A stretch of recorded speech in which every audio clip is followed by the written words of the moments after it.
Welcome to this explainer. If you hold ETH or you're trading on decentralized exchanges or maybe collecting a few NFTs, you are relying on a massive, highly complex system. But honestly, a lot of us don't really understand what that system is actually doing behind the scenes. Well, today we're going to change that. We are setting the stage for a true under-the-hood tour of Ethereum. We're stripping away the confusing jargon and the heavy math so you can finally understand the machine you're trusting with your assets. No coding degree required here, just clear, straightforward insights. Here's our blueprint for today. We're going to break this whole ecosystem down into 5 quick parts. 1. The world computer. 2. Fueling the machine with gas. 3. The engine, or proof of stake. 4. Programs that hold money. And 5. Scaling up with Layer 2. Okay, let's dive into this. Part 1, the world computer. To really get Ethereum, you first got to understand how it differs from Bitcoin. Think about Bitcoin for a second. It tracks coins using unspent outputs. It's kind of like physical cash. You hand over a 10 and a 5 to pay $12, and you get exactly $3 back in change.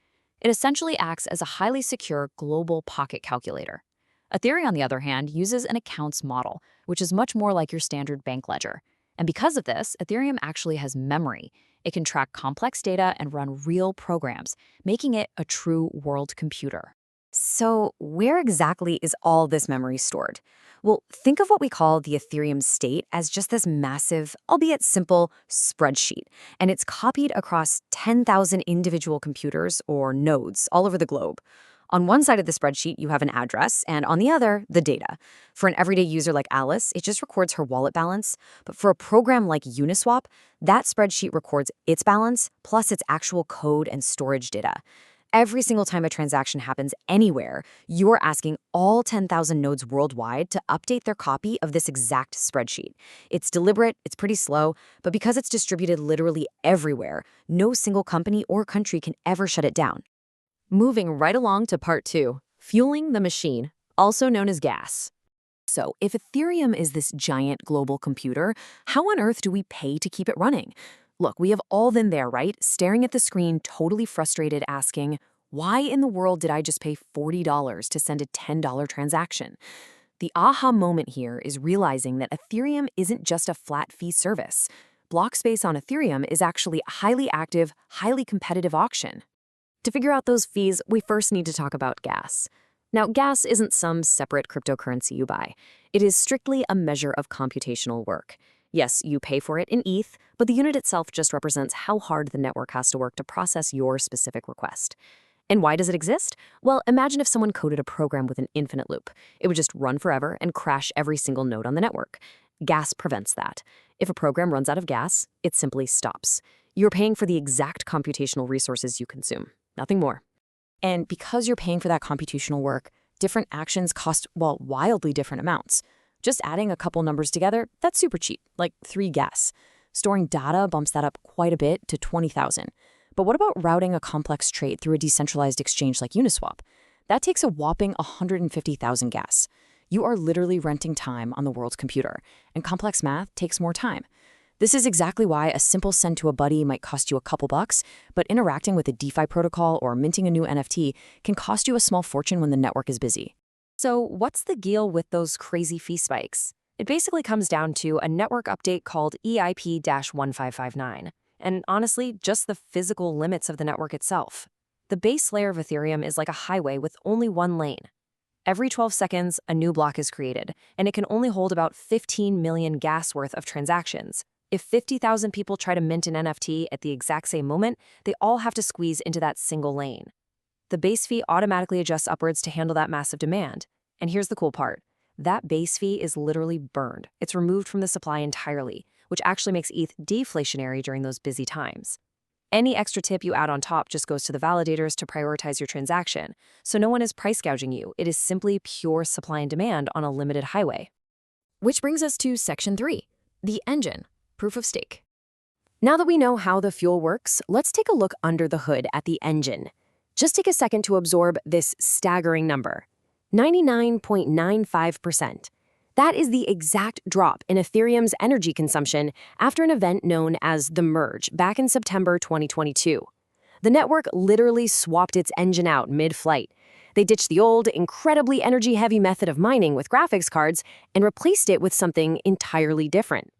And here is what they swapped it out for. Sheer financial weight. $45 billion. That's roughly what it would cost you to buy enough staked ETH to execute a 51% attack on the network right now. In the old system, you had to buy massive warehouses full of computers to attack the network. Today, you actually have to buy the currency itself. And here is the absolute kicker. If you try to hack the network, the protocol mathematically destroys your staked funds in a process called slashing. You are quite literally setting your own billions on fire to try and cheat. It's simply way cheaper to just be honest. So how do you actually participate in this engine? Well, to run a validator yourself, you need to lock up or stake 32 ETH. But if you don't have quite that much lying around, you can use liquid staking providers like Lido. They pull your funds, do all the heavy lifting, and give you a token back that you can still use in DeFi.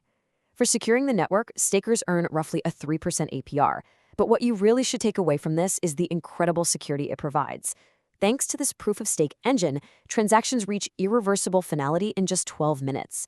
Once it's locked in, there's no going back, unless attackers are willing to burn those billions. All right, moving into Section 4, programs that hold money. We're talking about smart contracts. We've got the engine, we've got the fuel, now let's look at the software. Code is law. I know, it sounds super dramatic, but on Ethereum, it's literal. Let's just myth-bust something right now. Smart contracts aren't inherently smart, and they definitely aren't legal documents. They're simply programs that hold money. The Ethereum virtual machine, the sandbox running all this code, is completely blind. It executes the code exactly as written, perfectly and deterministically every single time. So if a contract has a line of code that says the owner can withdraw all funds, and you deposit your money into it, the blockchain will let the owner take your money. There's no customer service line to call, and there is absolutely no court of appeal. But you know, that exact same blind, deterministic nature, it allows for something genuinely beautiful. And that brilliantly illustrates a concept called composability. Because all these programs live on the exact same open spreadsheet, they can instantly talk to each other. We call them money Legos. When you use an aggregator like 1inch, it can seamlessly call Uniswap, Curve, and Balancer simultaneously in a single transaction just to find you the absolute best price. And if any single part of that complex chain fails, the entire transaction simply reverts exactly as if it never even happened. But here's the catch. As a user, you absolutely have to verify who holds the keys to those Legos. On one hand, you have immutable contracts.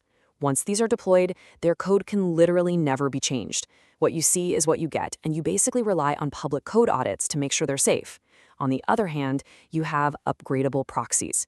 This means an owner can point the contract to new logic later down the road to fix bugs.